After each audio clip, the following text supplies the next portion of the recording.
Reprends le contrôle sur ton temps, reprends le contrôle sur tes priorités. Bonjour et bienvenue sur ma chaîne.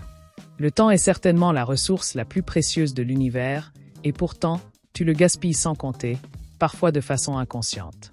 Sénèque te rappelle d'ailleurs que la vie est courte et que par conséquent, chaque moment devrait compter. Découvre dans cette vidéo comment la maîtrise de ton temps peut t'aider à avoir plus de contrôle sur ta vie. Prêt à transformer ton quotidien en t'inspirant de l'expérience de Thomas? Allons-y. Thomas est un parent exemplaire. Il peut être toi, moi ou n'importe quel parent. Avec 2 enfants à charge, un travail à temps plein. Il doit composer avec les défis du quotidien. Comme à tous les jours, c'est le chaos dans la maison, les enfants n'ont pas suivi les consignes. Les jouets ne sont pas rangés, les assiettes n'ont pas été lavées, et une liste de tâches interminables passant de la préparation du déjeuner aux boîtes à lunch l'attendent. Ce matin en particulier, il semble submergé et débordé par la situation. Le problème est que sa journée démarre de façon chaotique. Stressé et fatigué ce matin, Thomas est très réactif et il veut tout faire en même temps. Pendant qu'il prépare le déjeuner, il répond au courriel pour un dossier prioritaire dans son emploi. Il essaie de ranger les jouets. Les enfants n'arrêtent pas avec des demandes multiples sans oublier les notifications sur son téléphone. Thomas se rend vite compte qu'en essayant de tout faire en même temps, il n'avance pas. Thomas se sent frustré et devient irritable avec ses enfants, ce qui impacte négativement la communication avec ses enfants. En regardant l'horloge, il constate que le départ des enfants pour l'école est dans 30 minutes et qu'il n'a pas eu un moment de qualité avec eux. Il réalise rapidement qu'il ne met pas assez d'énergie sur ce qui compte vraiment pour lui, ses enfants. Thomas se ressaisit alors, prend une grande respiration et se demande s'il est vraiment possible de tout gérer simultanément. Ce moment de recul lui donne l'occasion de repenser à l'enseignement stoïcien selon lequel il ne peut pas tout contrôler, mais qu'il peut choisir comment il utilise son temps. Thomas réalise alors qu'il est impératif de changer d'approche pour retrouver l'équilibre entre sa famille, son travail et lui-même. Comme solution, Thomas décide de redéfinir ses priorités et se concentre. Concrètement, il fait la liste des tâches à accomplir et il les classe selon un ordre de priorité adapté à sa réalité. Il lâche prise sur les distractions. Il réalise alors que ses priorités seront les suivantes et il les note sur une feuille blanche qu'il accroche sur le frigidaire.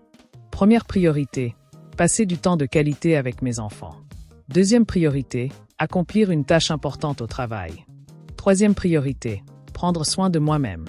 Dites-moi en commentaire si vous auriez le même ordre de priorité. Abonnez-vous et aimez. Le plus important à ses yeux étant sa famille, Thomas éteint toutes les notifications du téléphone et de l'ordinateur pendant qu'il termine le déjeuner, il reste à l'écoute de ses enfants et manifeste son attachement à sa famille. Ce faisant, il se sent plus épanoui et démarre sa journée de travail avec une énergie positive. Au départ des enfants, Thomas, plus calme. Il comprend plus que quiconque qu'il ne peut s'en sortir sans une organisation rigoureuse de sa journée. Pour sa journée de travail, Thomas utilise la technique Pomodoro pour maximiser son efficacité. Il travaille alors en session de 25 minutes intenses suivies de 5 minutes de pause. Cette technique force Thomas à se concentrer sur une tâche à la fois, à s'éloigner des distractions. Pour pouvoir terminer la rédaction du rapport à remettre à son supérieur demain, Thomas se concentre 25 minutes à ce travail sans distraction aucune. Il prend ensuite les 5 minutes pour vérifier s'il a des courriels urgents et pour se détendre. Il reprend le cycle plusieurs fois dans la journée. Cette approche permet à Thomas de mettre en pratique la sagesse de Marc Aurèle qui conseille de se concentrer sur ce qui est à notre pouvoir et de laisser le reste suivre son cours. Thomas, en structurant sa journée, a réussi à prendre ses pauses, à bien manger et à profiter à midi pour faire 30 minutes de yoga, respectant ainsi sa 3e priorité de prendre soin de lui. Avec cette nouvelle organisation, Thomas a alors repris le contrôle de son temps et de son énergie. Le résultat, une journée productive et sereine pour Thomas. À la fin de sa journée, Thomas a un sentiment de devoir accompli. Il a passé du temps de qualité avec ses enfants, accompli une tâche importante au travail. Surtout, Thomas a trouvé un moment pour se détendre. Thomas est souriant et détendu en fermant son ordinateur. Il réalise qu'en maîtrisant son temps, il a réussi à accomplir plus, mais surtout, il a retrouvé un sentiment de calme et de satisfaction. Thomas a ainsi répété le processus dans sa vie quotidienne pour devenir maître de sa vie, une journée à la fois.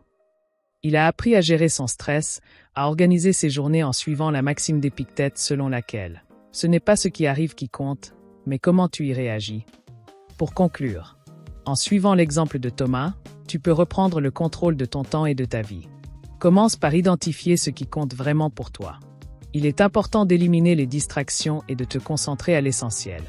Le stoïcien Sénèque nous rappelle que la vie est comme une pièce de théâtre. Ce qui compte, ce n'est pas sa longueur, mais la manière dont elle est jouée.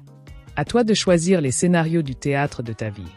Abonne-toi pour plus de conseils sur la productivité et l'équilibre familial. Partage cette vidéo à quelqu'un qui a besoin de reprendre le contrôle.